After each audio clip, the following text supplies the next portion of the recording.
ឪពុកម្ដាយដែលមានកូនចាប់ពី2នាក់ឡើងគាត់ប្រហែលជានឹងមានការសង្កេតឃើញថាកូនម្នាក់ស្លូតហើយកូនម្នាក់ទៀតកាចគាត់គិតថាកូនម្នាក់ស្លូតកូនម្នាក់កាចនេះដោយសារតែកូនមួយយំពិបាកលួងហើយកូនមួយទៀតយំទៅឆាប់បាត់ទៅវិញហើយគាត់តែងតែគិតថាកូនទាំងពីរហ្នឹងមានអត្តចរិតខុសគ្នាតែតាមការពិតទៅការគិតដូច្នោះគឺគិតអត់ត្រូវទេការដែលកុមារយំហើយឈប់យំទៅវិញនេះយំយូរប៉ុណ្ណា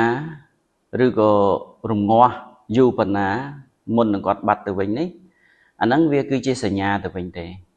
វាគឺជាសញ្ញានៃអកប្បកិរិយាដែលថាគាត់មានភាពបត់បែននៅអរិយាបថរបស់គាត់ហើយវាជាសញ្ញាថាគាត់បន្ទន់ចិត្តទៅវិញនោះទេដូចជាយើងធ្លាប់ឮគេនិយាយថាទឹកភ្លៀងបន្ទន់ដីទឹកភ្នែកបន្ទន់ចិត្តកុមារកាលណាគាត់ខឹងបន្ទាប់ពីគាត់ខឹងហើយគាត់នឹងយំហើយគាត់ចេញទឹកភ្នែកបន្ទាប់ពីចេញទឹកភ្នែកបន្តិចហើយគាត់ចាប់ផ្ដើមផ្លាស់ប្ដូរបត់បែននៅអរិយាបថរបស់គាត់អញ្ចឹងយើងអាចលើកករណីមួយដើម្បីពិភាក្សាទាំងអស់គ្នាឧទាហរណ៍ថាកុមារម្នាក់បាននិយាយគ្នាជាមួយនឹងម្ដាយឪពុករបស់គាត់បានណាត់គ្នាថានៅថ្ងៃអាទិត្យនឹងនាំគ្នាទៅលេងសួនកុមារក៏ប៉ុន្តែចៃដន្យអីដល់ថ្ងៃត្រូវទៅលេងសួនកុមារនោះស្រាប់តែមេឃភ្លៀងយ៉ាងខ្លាំងអញ្ចឹងឪពុកម្ដាយគាត់ត្រូវផ្លាស់ប្ដូរផែនការថាថ្ងៃហ្នឹងទៅលេងសួនកុមារអត់បានទេអញ្ចឹងកុមារគាត់ចាប់ផ្ដើមស្រែកឡំប៉ាគាត់ថាអត់ព្រមទេនិយាយគ្នាយូរហើយថាថ្ងៃហ្នឹងត្រូវទៅមិនក៏ថ្ងៃហ្នឹងអត់ទៅវិញ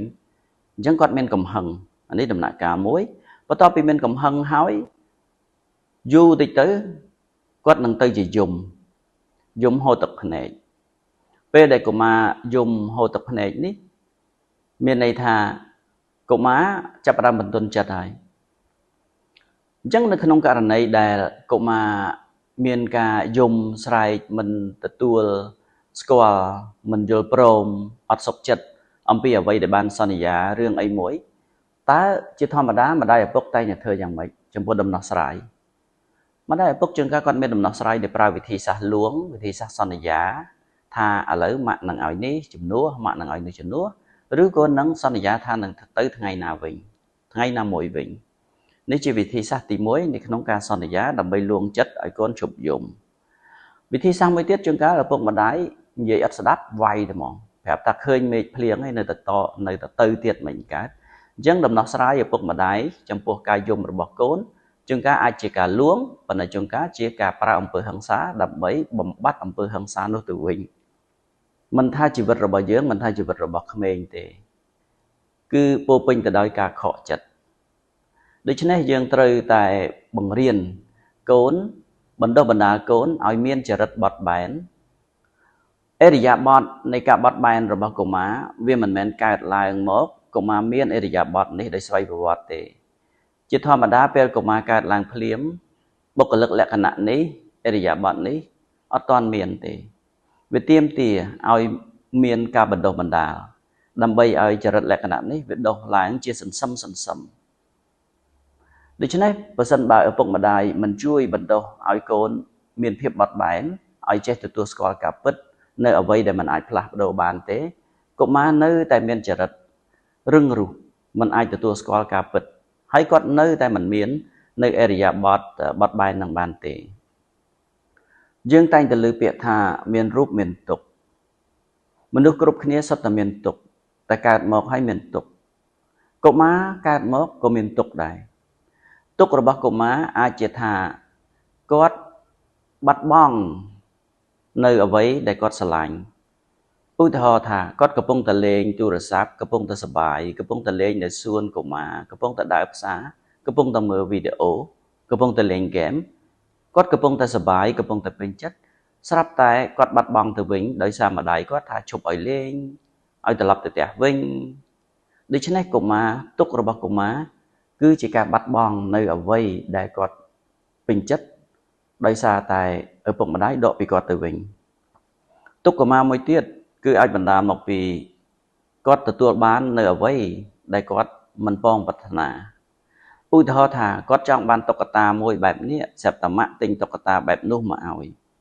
គាត់ចង់ញ៉ាំការ៉េមកីស្រាប់តែម៉ាក់ទិញនំដែលមានអាហារសុខភាពល្អឲ្យគាត់ទៅវិញគាត់ត្រូវការរបស់ផ្អែមស្រាប់តែឪពុកម្ដាយឲ្យរបស់ធម្មតាទៅវិញដូច្នេះទុក្ខរបស់កុមារវាអាចជាការមិនត្រូវចិត្តចំពោះអ្វីដែលគាត់ចង់បានតែមិនបានដូចចិត្តទុក្ខរបស់កុមារមួយទៀតគឺកុមារអាចនឹងប្រាថ្នាចង់បានអ្វីមួយដែលគាត់ពេញចិត្តប៉ុន្តែសេចក្តីប្រាថ្នានោះគាត់មិនដែលបានទទួលទេឧទាហរណ៍ថាកុមារទៅសាលារៀនឃើញគេកាន់លេងរបស់ល្អល្អឃើញគេ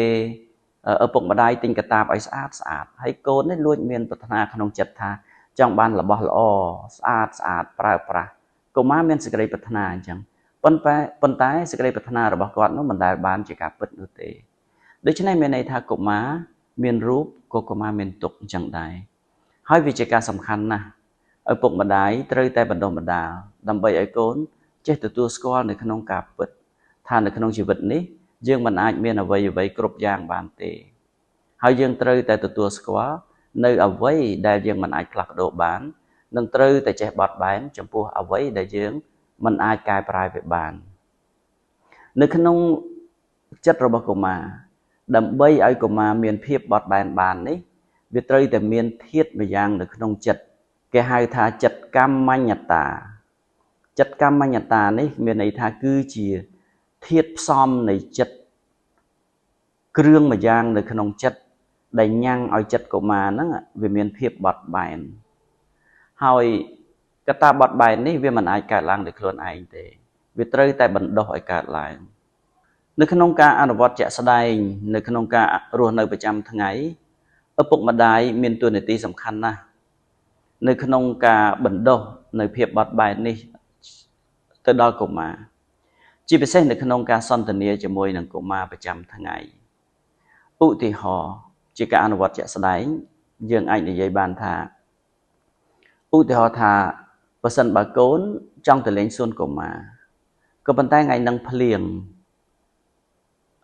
ឪពុកម្ដាយត្រូវទៅដូរផែនការឪពុកម្ដាយមិនអាចនាំកូនទៅលេងសួនកុមារបានទេថ្ងៃហ្នឹងអញ្ចឹងតើដំណោះស្រាយគួរតែនិយាយយ៉ាងម៉េចជាមួយនឹងកូនដើម្បីនិយាយជាមួយកូនយើងត្រូវមានពីរចំណុចដែលត្រូវយកមកនិយាយទី1យើងត្រូវឆ្លុះបញ្ចាំងអំពីអារម្មណ៍របស់កុមារហើយទី2យើងត្រូវតែសម្ដែងការយល់ចិត្តចំពោះកុមារការឆ្លុះបញ្ចាំងយើងអាចនិយាយថាម៉ាក់ដឹងថាកូនកំពុងតែអត់សប្បាយចិត្តដោយសារតែផែនការទៅលេងសួនកុមារនោះយើងអត់អាចទៅបានវិញរួចហើយយើងសម្ដែងការយល់ចិត្តថាបើជាម៉ាក់ក៏អត់សប្បាយចិត្តដែរពីព្រោះថាយើងផែនការហ្នឹងរៀបចំតាំងពីយូរហើយស្រាប់តែដល់ថ្ងៃហ្នឹងយើងបែរជាអត់ទៅវិញបើម៉ាក់ក៏ម៉ាក់ខឹងដែរអញ្ចឹងមានន័យថាឪពុកម្ដាយអាចនិយាយជាមួយកូនទៅតាមពីរចំណុចហ្នឹងចំណុចទី1ឆ្លុះបញ្ចាំងចំណុចទី2សម្ដែងការយល់ចិត្តខ្ញុំអាចនិយាយឡើងវិញថាកូនកំពុងតែខឹងដោយសារតែកូនអត់បានទៅលេងសួនកុមារដែលយើងបានគ្រោងកាលពីអាទិត្យមុនហើយបើសិនជាម៉ាក់ក៏មិនសប្បាយចិត្តដែរដែលអត់បានទៅលេងបន្ទាប់ពីយើងបានគ្រោងទុកជាយូរមកហើយហ្នឹងអញ្ចឹងកាលណាយើងនិយាយអំពីពីរចំណុចហ្នឹងទៅកុមារវាចាប់ផ្ដើមមានអារម្មណ៍មួយថាម៉ាក់យល់ចិត្តខ្ញុំអញ្ចឹងកុមារចាប់ផ្ដើមបន្ទន់ចិត្តដើម្បីទទួលស្គាល់នៃការពិតនេះហើយព្រមបត់បែនថានេះគឺជារឿងដែលយើងត្រូវទទួលបាននៅក្នុងដំណាក់កាលនេះវាជាការសំខាន់ណាស់ប្រសិនបើសិនជាកូនយំវាហាក់បីដូចជាមានកំហឹងដ៏ធំមួយនៅក្នុងចិត្តវាហាក់បីដូចជាមានភ្លើងឆេះដ៏ខ្លាំងយើងមិនអាចពន្លត់ភ្លើងនេះបានទាំងស្រុងទេអ្វីដែលយើងធ្វើបានគឺយើងត្រូវរំកិលភ្លើងដែលឆេះសន្ធោសន្ធៅអណ្ដាតភ្លើងដ៏ធំឲ្យបាត់អណ្ដាតភ្លើងនៅសល់តែអណ្ដាតភ្លើងតូចឬសល់តែងងើកភ្លើងបានហើយអញ្ចឹងនៅក្នុងដំណាក់កាលនេះមានន័យថានៅពេលដែលកូនកំពុងតែទឹកភ្នែកខ្លាំងគឺយើងត្រូវនិយាយជាមួយកូនដើម្បីរំកិលចិត្តកូនពីការមិនទទួលស្គាល់ឲ្យគាត់ចាប់ផ្ដើមមកទទួលស្គាល់ថារឿងនេះយើងមិនអាចផ្លាស់ប្ដូរបានទេហើយនាំចិត្តគាត់ឲ្យចាប់ផ្ដើមទទួលស្គាល់ការពិតនេះហើយនឹងផ្លាស់ប្ដូរឥរិយាបថកុំឲ្យគាត់យំតទៅទៀតដូច្នេះនៅក្នុងវីដេអូនេះខ្ញុំគ្រាន់តែនិយាយអំពីដំណាក់កាលនៃការរំកិលចិត្ត ដើម្បី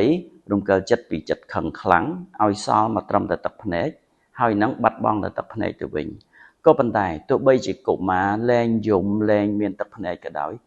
កំហឹងនៅក្នុងចិត្តគាត់មិនទាន់រលត់បាត់អស់ទេបីដូចជាភ្លើងចឹងដែរទោះបីជាយើងពន្លត់ភ្លើងបានត្រឹមតែបន្ថយអណ្ដាតភ្លើងប៉ុន្តែងងើកភ្លើងនៅតែមានកម្ដៅនៅតែមានដូច្នេះនោះគឺជាវីដេអូទី2ដែលខ្ញុំនឹងនិយាយថាតើយើងធ្វើម៉េចដើម្បីរំកិលចិត្តមកដំណាក់កាលទៀតធ្វើឲ្យកុមារឈានទៅដល់ការរលត់កម្ដៅនិងការត្រជាក់ចិត្តបងប្អូនទាំងអស់គ្នាខ្ញុំឈ្មោះផានិតខ្ញុំមិនមែនជាគ្រូបង្រៀនខ្ញុំមិនមែនជាសាស្ត្រាចារ្យហើយខ្ញុំក៏មិនមែនជាអ្នកជំនាញខាងកុមារឬខាងសាសនាអីដែរខ្ញុំគ្រាន់តែជាអ្នកដែលចូលចិត្តរៀនហើយខ្ញុំជាអ្នកបកប្រែពេលដែលបកប្រែខ្ញុំតែងតែឃើញឯកសារជាច្រើនហើយពេលដែលខ្ញុំឃើញឯកសារល្អខ្ញុំមានការរំភើបចិត្តចំពោះឯកសារទាំងអស់នេះហើយខ្ញុំគិតថាវាសំខាន់ក្នុងការយកមកចែករំលែកជាមួយនឹងអស់លោកអ្នកបើសិនបើលោកអ្នកយល់ឃើញថាអ្វីដែលខ្ញុំនិយាយនេះវាខុសសូមជួយប្រាប់ខ្ញុំដើម្បីខ្ញុំឈប់និយាយអ្វីដែលខុសតទៅទៀតហើយប្រសិនបើអ្វីដែលខ្ញុំនិយាយនេះវាមានប្រយោជន៍ដែរសូមជួយចែករំលែកទៅឲ្យអ្នកដទៃដើម្បីឲ្យគាត់បានដឹងផងបាទសូមអរគុណ